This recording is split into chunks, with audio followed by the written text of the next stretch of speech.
Perdue dans l'immensité de l'océan Pacifique, à des milliers de kilomètres de la première côte habitée, l'île de Pâques est la terre la plus isolée de notre planète. Il y a environ 1500 ans, un petit groupe de Polynésiens débarqua sur ces rivages inhospitaliers. Coupés du reste du monde sur ce minuscule rocher volcanique dépourvu d'eau potable, ils sont pourtant parvenus à développer une civilisation unique aux réalisations impressionnantes. En témoignent les moaïs, ces énigmatiques géants de pierre omniprésents sur l'île. Leur nombre, leur dimension ont enflammé l'imagination des voyageurs. Certains y ont vu les vestiges du continent perdu de l'Atlantide, d'autres, l'œuvre de puissances extraterrestres. Cernée par l'océan au cœur d'un environnement fragile, aux ressources limitées, cette étonnante civilisation de l'âge de pierre réussit à instaurer un équilibre délicat et pendant plus de 1000 ans, elle connut la paix et la prospérité. Mais soudain, vers le milieu du XVIIe siècle, il semble qu'un chaos d'une incroyable violence se soit déchaîné sur l'île. Les hommes s'entretuèrent, les géants de pierre furent brisés et renversés, la société tout entière s'effondra. Les raisons de ce cataclysme sont encore mystérieuses. Le 5 avril 1722, des explorateurs néerlandais mettent un terme à l'isolement de l'île. C'est le jour de Pâques. Elle portera donc ce nom. Les premiers contacts sont amicaux, mais dégénèrent rapidement. Un siècle et demi plus tard, le 12 décembre 1862, des marchands d'esclaves raflent la quasi-totalité des hommes valides pour les vendre aux mines de guano du Pérou. Parmi eux se trouvent tous les détenteurs de la culture ancestrale de ce peuple de tradition orale.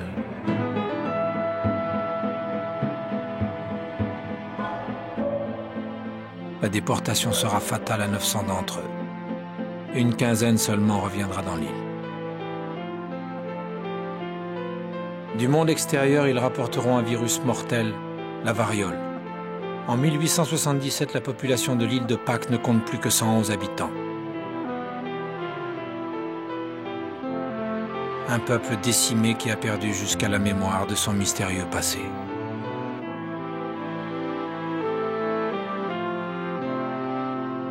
Aujourd'hui, des scientifiques tentent de ranimer cette mémoire en reconstituant l'extraordinaire et dramatique histoire du peuple de l'île de Pâques.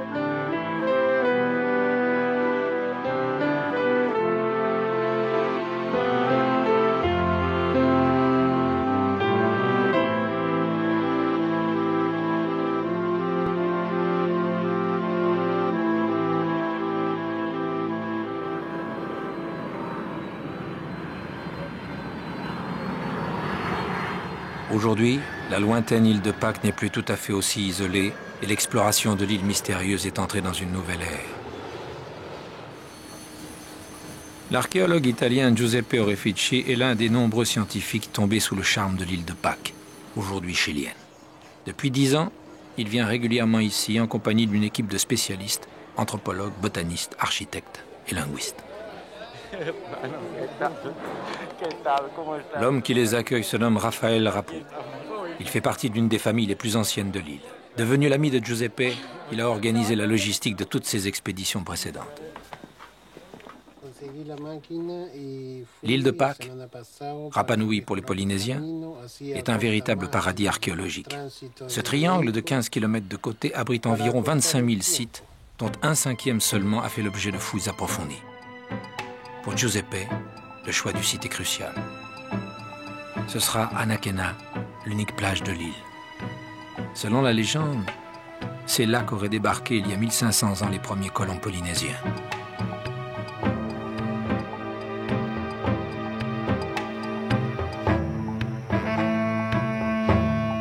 L'objectif de l'expédition est de fouiller les ruines d'Anao, un de ces grands temples à ciel ouvert qui était au cœur de la vie sociale des tribus de l'île.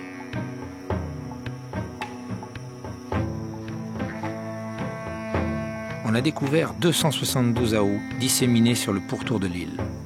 L'Aurunga est l'un des plus grands et des plus anciens. Il n'a encore jamais été exploré.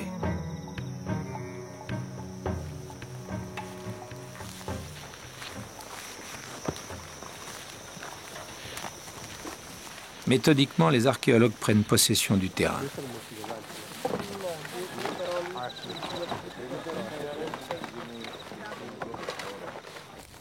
Comme beaucoup de constructions anciennes, la Urunga est restée à l'abandon depuis des siècles. Il est constitué d'une gigantesque plateforme de pierre appuyée sur un mur de soutènement de 50 mètres de long, assez massif pour supporter le poids de plusieurs moaïs. Les vestiges du temple sont éparpillés sur un vaste périmètre.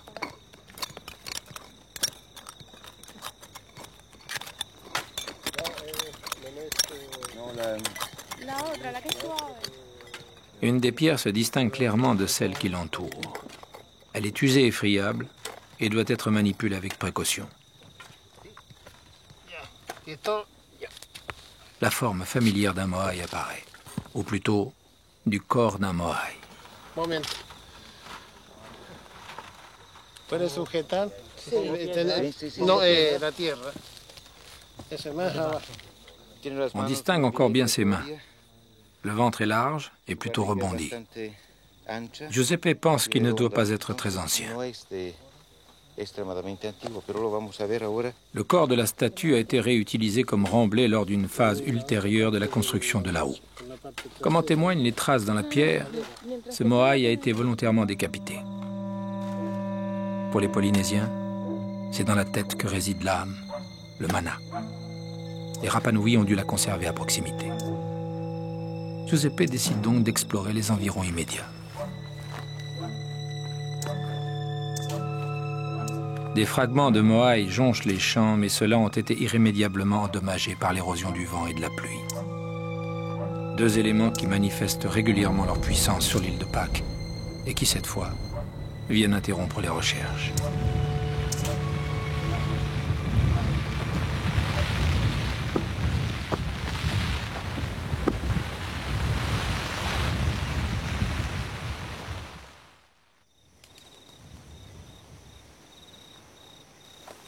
Le lendemain, Clemente, l'archéologue pasquan de l'équipe, annonce à Giuseppe qu'il a parlé aux fermiers des alentours et qu'il a quelque chose à lui montrer.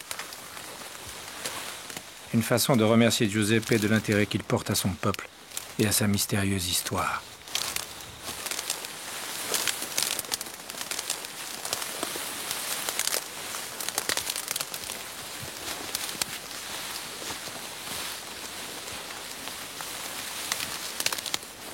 À 500 mètres du site, un gros bloc de pierre est couché dans l'herbe. Giuseppe reconnaît immédiatement la tête d'un moaï. Mais elle est bien trop lourde pour la retourner. Le véritable face-à-face devra attendre l'arrivée de l'équipe.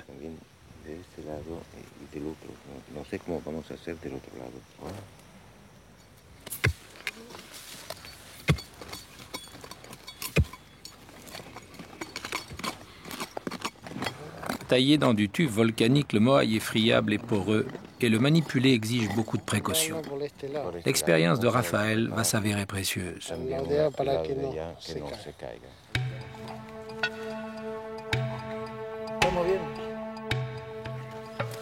Lentement, délicatement, le bloc de pierre est extrait de sa gangue de terre.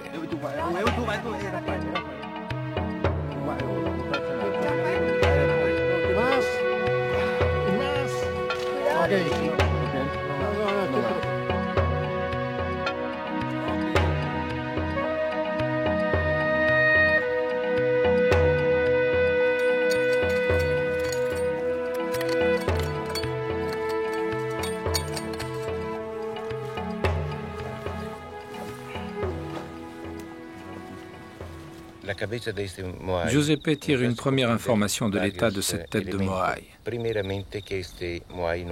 Elle n'a pas été brisée lors du transport de la statue, mais est restée érigée sur la houe pendant une longue période. En l'observant, il constate en effet qu'elle est érodée sur ses deux faces.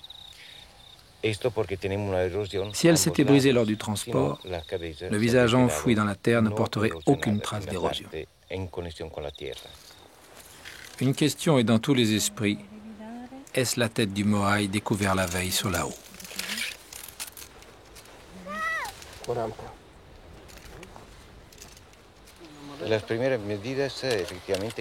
D'après les premières mesures effectuées par Giuseppe, il semble que cette tête puisse correspondre au corps découvert la veille.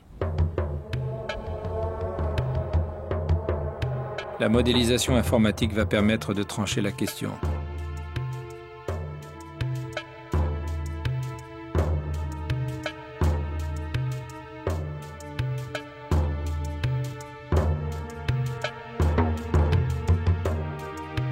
Les deux parties s'emboîtent comme les pièces d'un puzzle.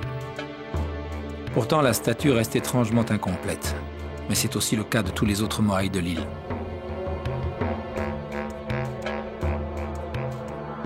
Durant des siècles, le vide de ces orbites creusées a intrigué et dérangé les scientifiques.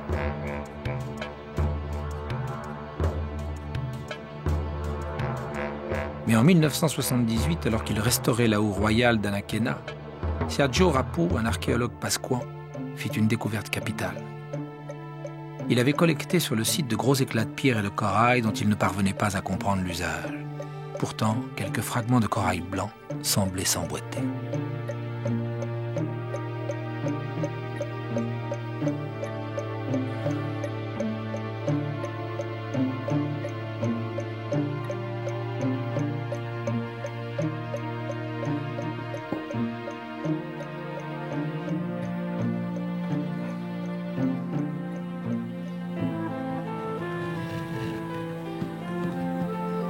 Par ce simple geste, il venait de résoudre l'énigme.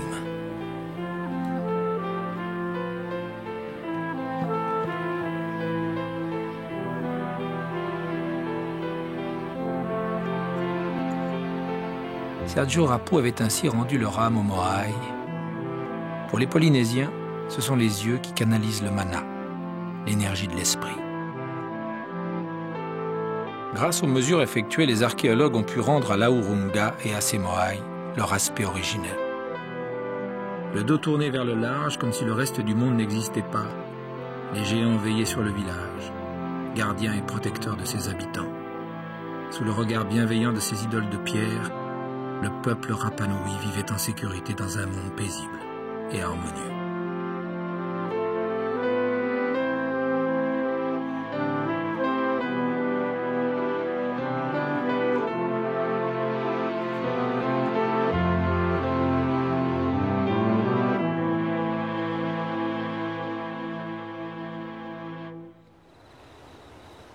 Sur la côte nord de l'île, Laou-Naou-Naou présente une image familière. Détruit lors de la chute de la civilisation Rapanui, il fut entièrement reconstruit par des archéologues dans les années 1970. Sur les hauteurs d'Anakéna, à quelques centaines de mètres de ce somptueux monument, les fouilles qui progressent sur l'Aurunga, plus ancien, devraient permettre de remonter plus loin encore dans le passé de l'île.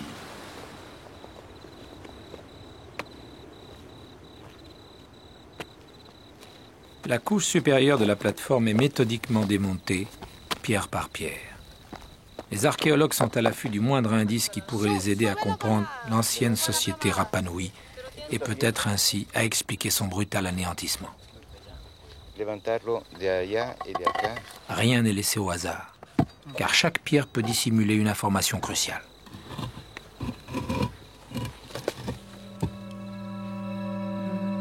Soudain, l'une d'elles révèle une cavité insoupçonnée. Elle contient des restes humains, mais ils sont endommagés.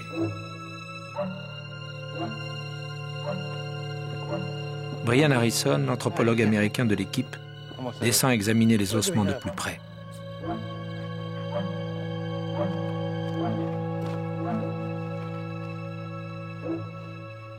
Ils sont visiblement récents, moins d'un siècle probablement.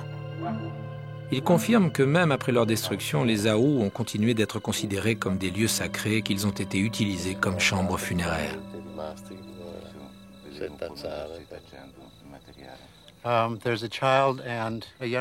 Il y a un enfant et un jeune adulte, mais les ossements sont très fragmentaires. De ce fait, ils pourront nous fournir beaucoup moins d'informations. Les squelettes découverts dans l'Aurunga viendront s'ajouter à l'importante collection d'ossements déjà retrouvés sur l'île.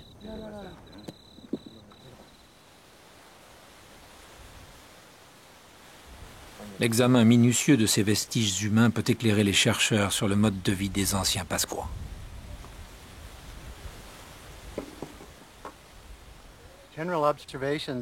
Les observations faites sur les squelettes de l'île de Pâques nous montrent que la population y était très saine. Ils avaient des os très solides. Les hommes, comme les femmes, avaient des squelettes robustes et vigoureux. Sans doute parce qu'ils devaient travailler dur pour survivre. Ils avaient aussi une bonne nutrition grâce aux plantes qu'ils cultivaient et aux poissons qui abondent autour de l'île. Les indicateurs habituels de stress que l'on peut trouver sur la plupart des squelettes sont en général absents des échantillons de l'île de Pâques. Et la caractéristique la plus importante est que l'étendue de l'océan les a protégés de l'introduction de maladies infectieuses venues d'autres populations.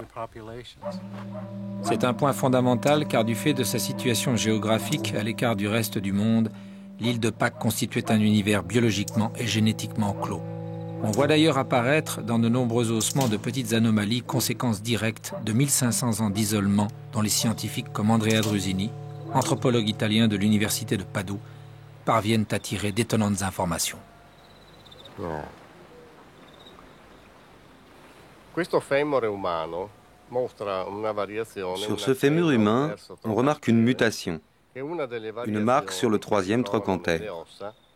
C'est la répétition de mutations de ce type dans les ossements qui nous permet d'évaluer le degré de consanguinité de la population et des tribus qui vivaient sur cette île.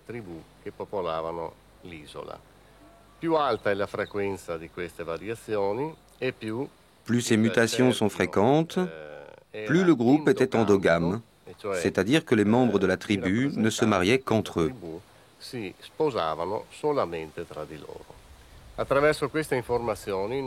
De ces informations, nous pouvons déduire la répartition géographique des tribus des premiers habitants de l'île de Pâques.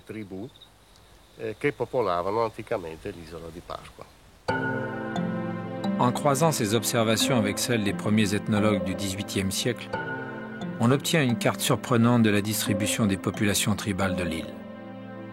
11 tribus distinctes se partageaient ce minuscule royaume.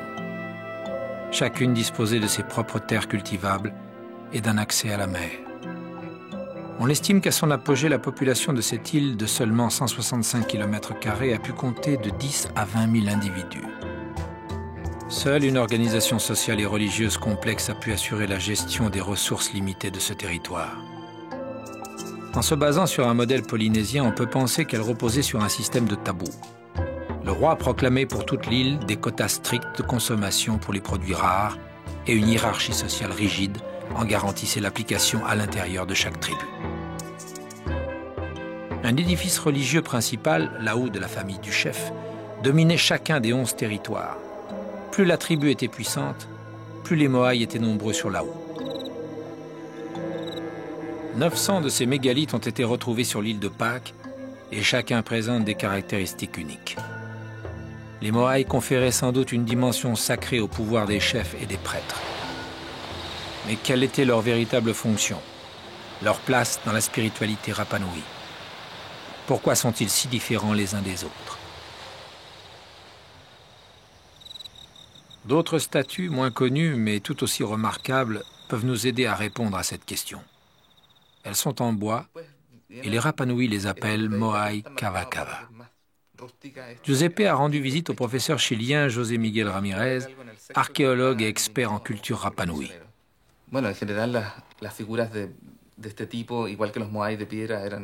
Selon lui, les statues de ce type, comme les Moai, sont des représentations des esprits des ancêtres. Les Rapanui considéraient que ces idoles de bois ou de pierre étaient l'incarnation physique de l'esprit de personnes ayant existé.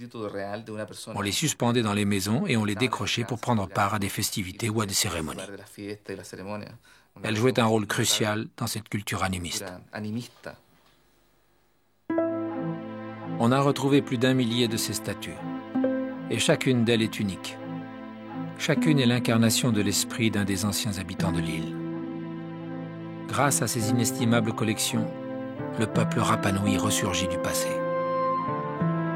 La force vitale des ancêtres, le mana, qui résidait dans les yeux des Moaïs de pierre, animait aussi les Cava Cava, terme qui désigne les côtes en Rapanui.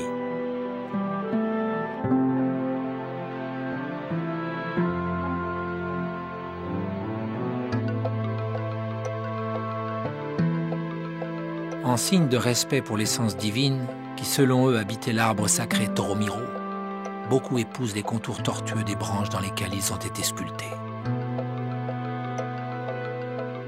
Ces objets nous parlent de l'univers des Rapa Nui. Ces longs bâtons ornés de têtes de femmes aux yeux d'os et d'obsidienne étaient la marque des notables. D'autres, plus courts, désignaient les chefs de guerre.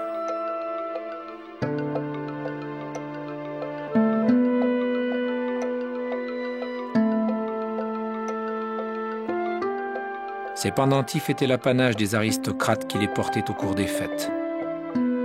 Ces statues à deux têtes évoquent les dieux innombrables des Rapa Nui, leurs avatars et leurs métamorphoses.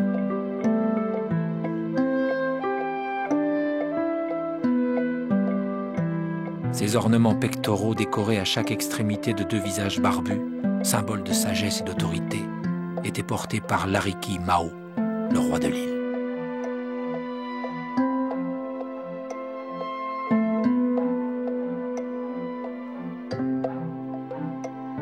Dans ces étranges effigies, on peut lire l'intensité spirituelle d'un peuple dont la survie était intimement liée à la conscience de sa place dans la nature.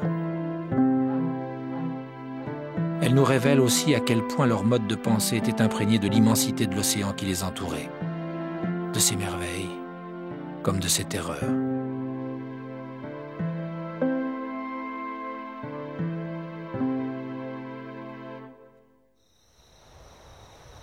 Après 5 semaines de fouilles, chaque pierre de l'Aurunga a été examinée et répertoriée.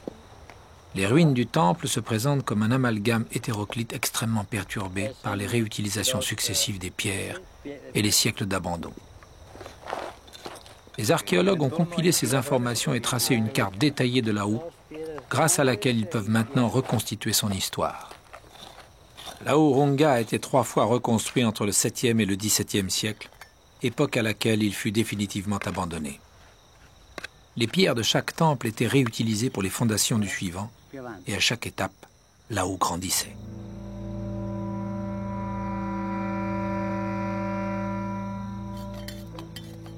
Une cavité découverte dans le secteur correspondant à la période qui a suivi les bouleversements attire l'attention de Giuseppe.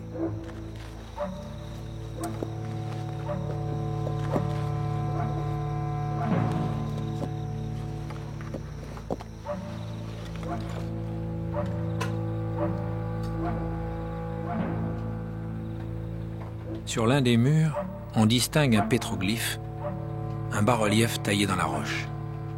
Un visage, figé dans le temps, à demi recouvert de mousse. Un second est directement taillé dans le plafond. Mais l'espace est trop exigu pour voir clairement ce qu'il représente. Un calque et un crayon gras devraient permettre d'en obtenir une reproduction fidèle.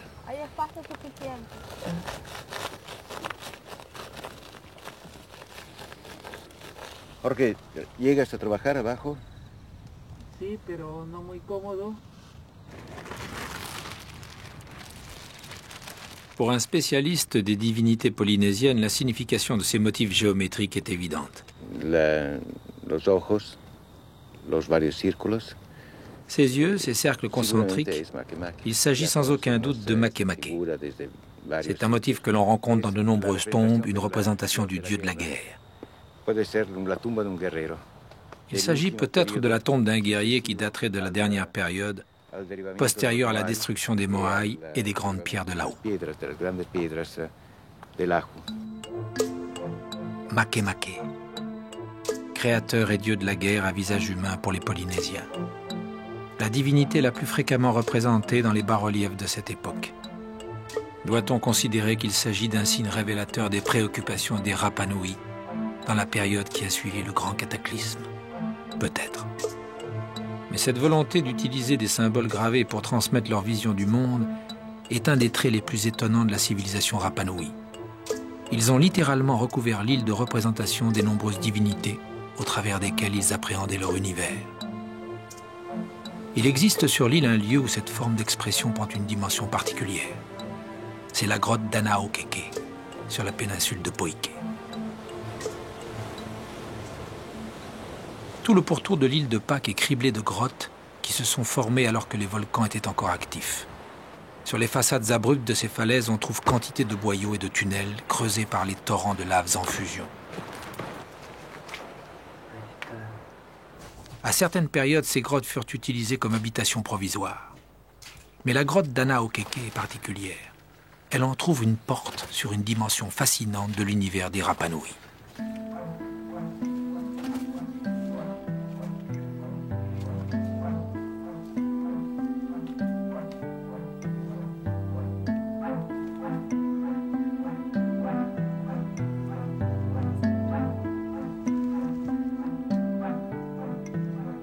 Dans les nombreux pétroglyphes qui ornent ces murs, certains spécialistes ont cru déceler une forme d'écriture rudimentaire.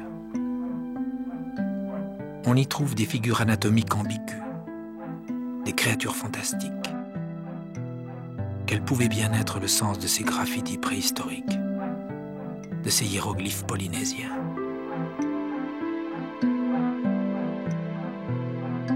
Voir dans ces symboles les traces d'une écriture constituée peut paraître insensé. Pourtant, on retrouve ces mêmes signes délicatement gravés en ligne continue sur toute la longueur des célèbres bois sculptés connus sous le nom de Rongorongo.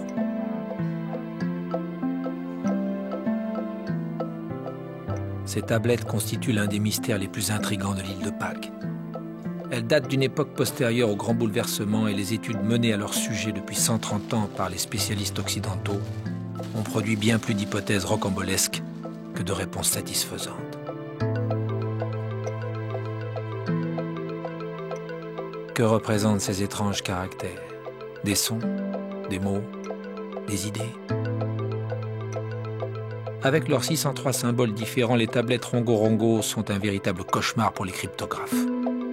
Si l'on parvenait à les déchiffrer, peut-être nous éclaireraient-elles sur l'histoire du peuple Rapa Nui. En 1869, l'une d'elles fut offerte à l'évêque Tepano Josen. Il en comprit immédiatement l'importance et demanda aux missionnaires catholiques de récupérer toutes celles qu'ils rencontreraient. Mais les Rapa Nui avaient perdu le sens de ces tablettes et les utilisaient comme combustible.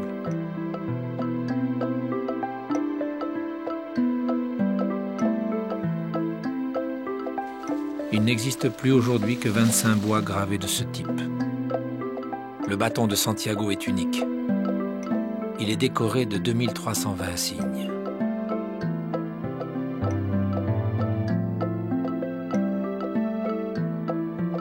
Dans les années 50, l'ethnologue allemand Thomas Bartel transcrivit toutes ces inscriptions. Il identifia ainsi 120 symboles de base combinés à un système de préfixes et de suffixes.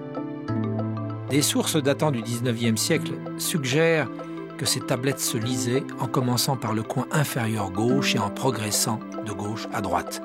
À la fin de chaque ligne, la planche était retournée et la lecture se poursuivait dans l'autre sens. De cette façon, le scribe ne se perdait jamais et ne sautait jamais de ligne. Mais quel était le sens de ces symboles?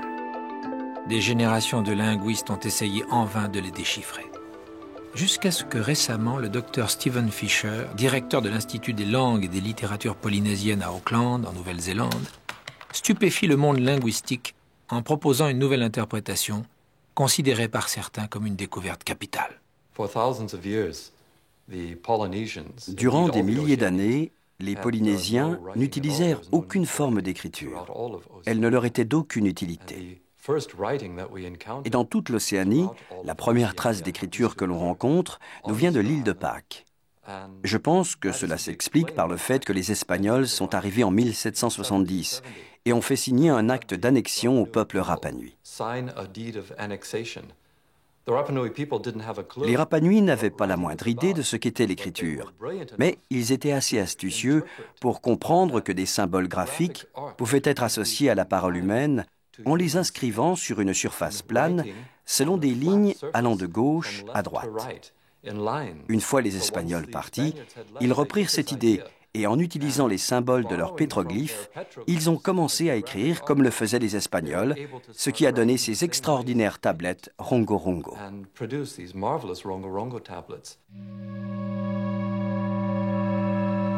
En 1886, le navire USS Mohican s'était rendu à l'île de Pâques pour y mener une série d'études pour le compte de la Smithsonian Institution. Les chercheurs avaient alors montré à un indigène une photographie d'une des tablettes de l'évêque Josen. Scrutant l'image, il s'était mis à chanter une sorte d'incantation rituelle qui semblait énumérer des divinités par groupe de 3. Le texte de cet hymne avait été immédiatement transcrit en dialecte Rapanui. J'ai toujours gardé cet épisode en mémoire et des années plus tard, j'ai eu l'occasion d'étudier le bâton de Santiago. Et sur celui-ci, j'ai remarqué quelque chose d'intéressant. J'ai constaté qu'il était entièrement constitué de groupes de 3 hiéroglyphes. Un hiéroglyphe que j'appellerais A, doté d'un phallus, suivi par un second B sans phallus, suivi par un troisième C sans phallus. Le groupe d'après, dans la succession des quelques 2000 hiéroglyphes de ce bâton, suivait toujours la séquence A phallus, B, C, A phallus, B, C. Cela me donnait une structure de triade, en d'autres termes, une structure à 3 hiéroglyphes. Soudain, je me rendis compte que le même phénomène se retrouvait dans l'hymne de procréation chanté par le Rapanui en 1886. J'ai fait le rapprochement entre les deux et cela m'a donné la clé pour déchiffrer le rongo-rongo. Par exemple, le signe de l'oiseau apparaît doté d'un phallus, suivi du signe du poisson, puis du signe du soleil. Ce que l'on peut lire comme « l'oiseau s'accouple avec le poisson et donne naissance au soleil ». Et en vieux Rapanui, ça donnerait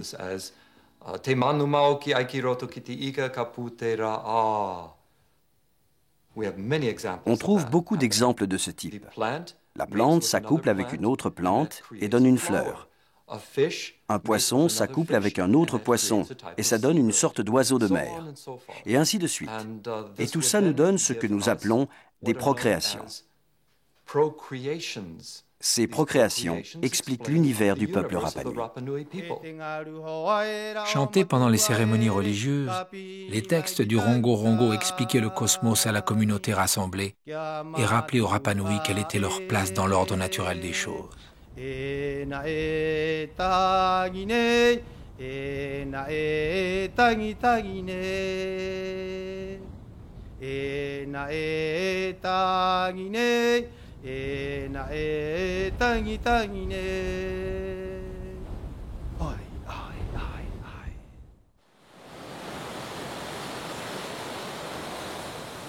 Pendant plus de 1000 ans, les Rapanui avaient ainsi prospéré en parfaite harmonie avec la nature. Le roi édictait les tabous, les prêtres et le culte des ancêtres asseyaient son pouvoir. L'ensemble de la structure sociale contribuait à maintenir un équilibre délicat avec la fragilité des ressources de l'île. Leur civilisation s'épanouissait. Et puis soudain, quelque chose s'était produit. Vers la fin du XVIIIe siècle, les explorateurs européens furent choqués par ce qu'ils découvraient. Le livre de bord du capitaine Cook fait mention de scènes de désolation. Des centaines de moaïs avaient été renversés de leur raout et gisaient fracassés sur le sol. Que s'était-il passé? Un tremblement de terre? Un raz-de-marée? Les scientifiques n'ont trouvé aucune trace d'un phénomène de ce type. Il ne restait plus qu'une hypothèse. Les Rapanui avaient eux-mêmes saccagé leur temple. Mais pourquoi? Quelle folie avait pu s'emparer des habitants de l'île au point de les pousser à détruire eux-mêmes ce qu'ils avaient mis un millénaire à construire? La réponse se trouvait peut-être ici. Le volcan Ranoraraku, le berceau des Moaïs. C'est sans aucun doute l'endroit le plus grandiose, le plus impressionnant de l'île. Les Rapanui avaient fait de Ranoraraku une immense carrière. Tous les Moaïs ont commencé leur vie ici, taillés à même le roc. Mais cette incroyable carrière semble avoir été brutalement abandonnée. Elle nous apparaît aujourd'hui comme suspendue dans le temps, comme si les ouvriers avaient subitement laissé tomber leurs outils et quitté le chantier.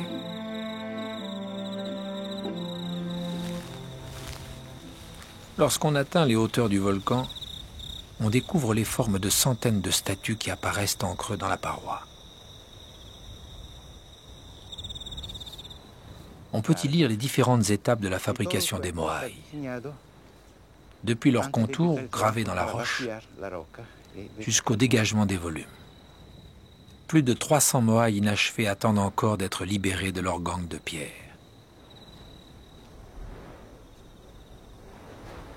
Pour certains, il semble que quelques coups de burin suffiraient à les faire glisser le long des pentes du volcan.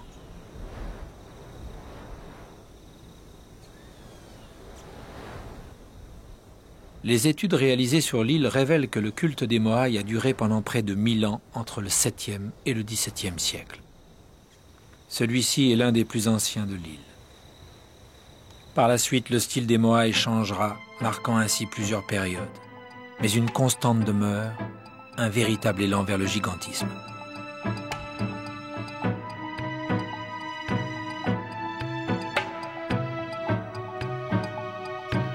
Comme l'a montré Tore Heyerdahl en 1975, la quasi-totalité des Moai présents dans la carrière appartiennent à la dernière période. Ils cachent leur véritable dimension dans l'épaisseur des sols, sans doute ensevelis lors de glissements de terrain dus aux pluies. Le plus colossal de tous, El Gigante, mesure près de 22 mètres et pèse environ 160 tonnes. Au moment de l'abandon de la carrière qui coïncide avec les grands bouleversements, les Rapa Nui s'étaient donc lancés dans la production d'une quantité hallucinante de Moai de dimensions gigantesques. Et pourquoi cette course frénétique? Qu'espéraient-ils si fort de leurs ancêtres?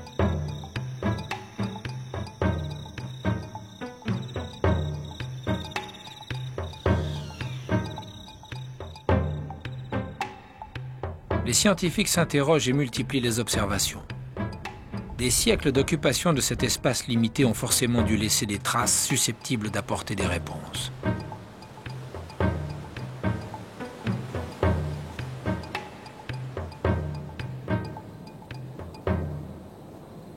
Depuis 10 ans, les archéologues Christopher Stevenson et Sonia Aoa conduisent ensemble des recherches sur les techniques agricoles des anciens habitants de l'île. En dépit de ses 250 jours de pluie par an, l'île de Pâques n'offre pas un terrain favorable à l'agriculture. Le vent qui souffle en permanence accélère l'évaporation et le sol volcanique poreux laisse directement filtrer l'eau.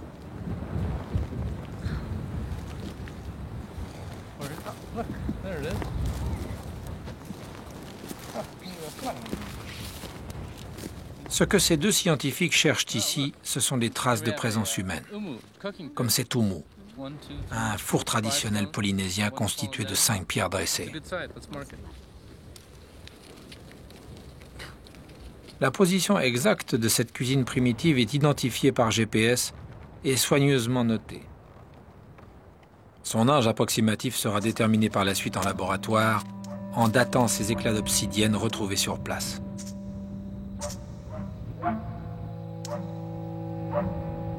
En rapprochant dates et emplacements, le Dr Stevenson cherche à établir la façon dont l'occupation des sols a évolué. Il s'intéresse plus particulièrement à la période qui a précédé le cataclysme. La carte qui résulte de leurs travaux dévoile un accroissement significatif des terrains utilisés pour l'agriculture au cours des 15e, 16e et 17e siècles.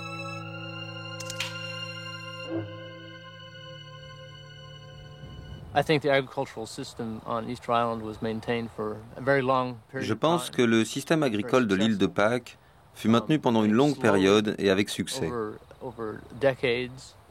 Mais graduellement, au fil des décennies, le rendement a légèrement baissé, un peu plus chaque année, et les chefs ont essayé de l'intensifier en y consacrant plus de terrain et en augmentant l'apport, c'est-à-dire la part de travail que les habitants devaient fournir pour maintenir un niveau élevé de production. Mais un jour, une limite a été franchie et le peuple a dit « Nous ne voulons plus vous entretenir ». Et c'est à ce moment-là que les changements se sont produits. Ainsi, peu de temps avant les dramatiques événements du XVIIe siècle, le rendement agricole avait décliné. Nourrir leur famille, mais aussi la classe dirigeante et les prêtres, exigeait désormais trop d'efforts de la part des agriculteurs. Mais le seul mécontentement des paysans aurait-il suffi à déclencher un bouleversement de cette importance? Et surtout, comment la production agricole avait-elle pu baisser alors que de plus en plus de terrains étaient exploités? L'équilibre naturel de l'île avait-il subi un bouleversement? Des techniques récentes permettent à ce sujet de faire parler des indices auparavant négligés.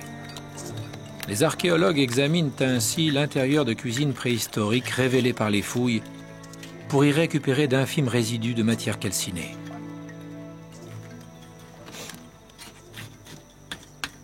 Ces prélèvements sont ensuite expédiés au laboratoire d'ethnologie préhistorique de Paris, où deux archéologues spécialistes de la Polynésie, Catherine et Michel Orliac, ont obtenu des résultats étonnants concernant l'évolution du milieu naturel de l'île en faisant appel aux techniques de l'anthracologie. -40.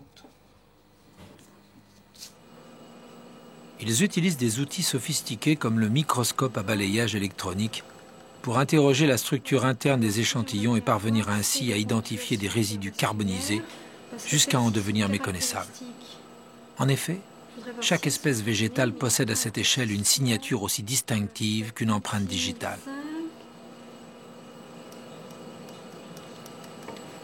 Donc là, je suis sûre, mes ponctuations sont bien ornées. Donc j'ai bien affaire à un petit Sophorato Romero.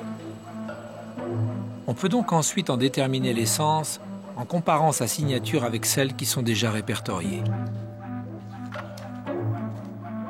Au cours des 5 dernières années, à partir de l'analyse de 33 000 échantillons carbonisés, les Orliac ont identifié 13 espèces d'arbres qui s'épanouissaient jadis sur l'île de Pâques et qui ont aujourd'hui totalement disparu.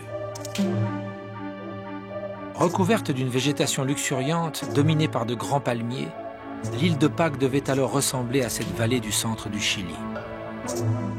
Source inestimable de matériel de construction et d'outils, cette forêt procurait de l'ombre, retenait l'humidité et faisait obstacle au vent, offrant ainsi une protection naturelle aux champs cultivés. Les datations réalisées sur les échantillons de charbon montrent que les Rapanouis ont utilisé du bois pour cuire leurs aliments jusque vers 1640. À partir de cette date, décidément fatidique, on n'en trouve plus aucune trace. Pourquoi?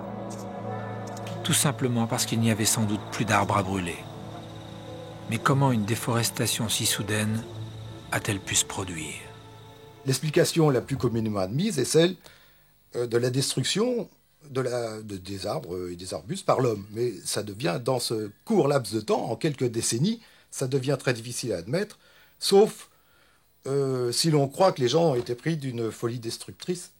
Bon, mais ça, c'est difficile à admettre. Nous pensons plutôt que le climat est responsable de ce genre d'accident, car là, la brièveté du phénomène implique un accident, à notre avis. Et dans le climat, ce qui peut produire la disparition, ce qui peut provoquer la disparition des arbres et des arbustes, c'est la sécheresse.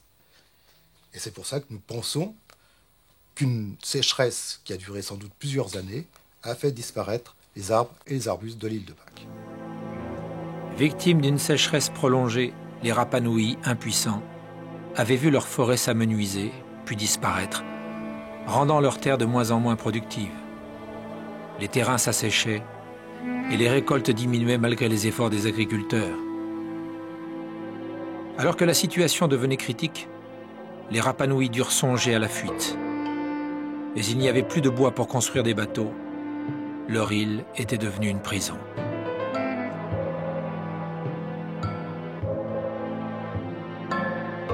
Les chefs et les prêtres exigeaient plus de moaï, toujours plus grands, pour tenter d'apaiser les dieux. Ce qu'ils demandaient à leurs anciens dans ces appels désespérés, c'était l'eau. Mais les dieux restaient sourds. Abandonnés des ancêtres qu'ils vénéraient depuis toujours, les Rapanouis se mirent à douter de leurs croyances et de leurs chefs. Le contrat social rompu, le fragile équilibre qui avait fonctionné durant 13 siècles, vola en éclats. La violence s'empara de l'île. Les rivalités entre tribus dégénérèrent. Les Aous furent saccagés, les Moaïs renversés et brisés. Seul comptait désormais la lutte pour la survie.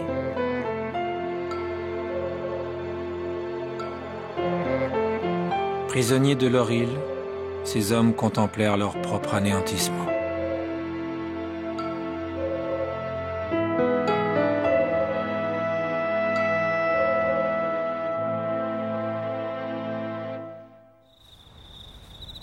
Après cette sanglante révolution, les Rapanouis survivants entamèrent une période de reconstruction. Déterminés à rétablir une société structurée indispensable à leur survie, ils fondèrent une nouvelle religion radicalement différente de celle qui existait auparavant. Des gravures dans la roche témoignent de ce changement. Un nouveau dieu fit son apparition dans le panthéon Rapanoui. Une créature étonnante, dotée d'un corps d'homme et d'une tête d'oiseau. Tangata Manu, l'homme-oiseau. En quelques décennies, le culte de l'homme-oiseau, un phénomène unique dans toute la Polynésie, atteint des proportions obsessionnelles. L'image de l'oiseau apparaissait partout, sur des centaines de roches gravées jusque sur le crâne de leurs morts. Les Rapanouis semblaient fascinés par les oiseaux migrateurs qui visitaient l'île au printemps. Mais n'étaient-ils pas les seuls êtres vivants capables de franchir l'immensité liquide, de rejoindre l'île, puis de la quitter? L'oiseau était devenu une puissante métaphore de l'exil désormais impossible. Un site cérémonial unique fut dédié à ce nouveau culte. Ranokau, un volcan situé au sud-ouest de l'île. C'est là que les tribus s'assemblèrent pour mettre en place un nouvel ordre social qui garantirait la survie des générations futures. Près du cratère, un centre cérémonial nommé Orongo fut construit. Ces huttes en pierre abritaient les prêtres et les participants des festivités annuelles de l'homme-oiseau.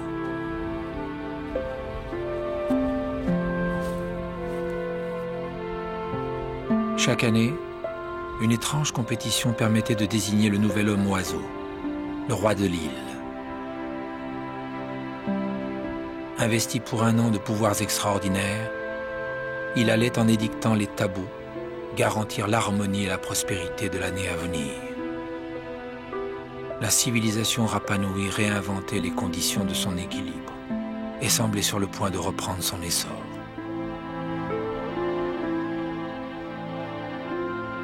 Mais à ce moment précis, le monde extérieur allait venir laminer tout espoir de renaissance. La civilisation Rapanoui fut pratiquement anéantie par l'arrivée des Occidentaux qui décimèrent ce peuple, le privant du seul bien qui lui restait, la mémoire de son glorieux passé.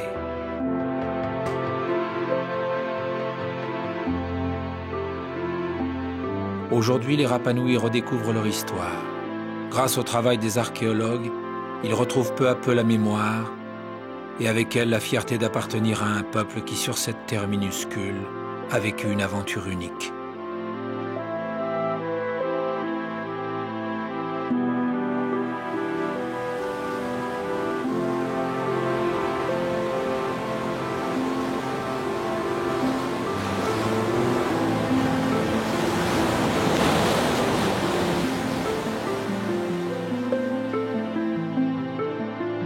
Mais l'île de Pâques, cette île perdue au milieu de l'océan, garde bien des mystères. Elle stimulera encore longtemps l'imagination et la soif de connaissance des hommes, car elle est, plus que tout autre, de l'étoffe dont sont faits les rêves.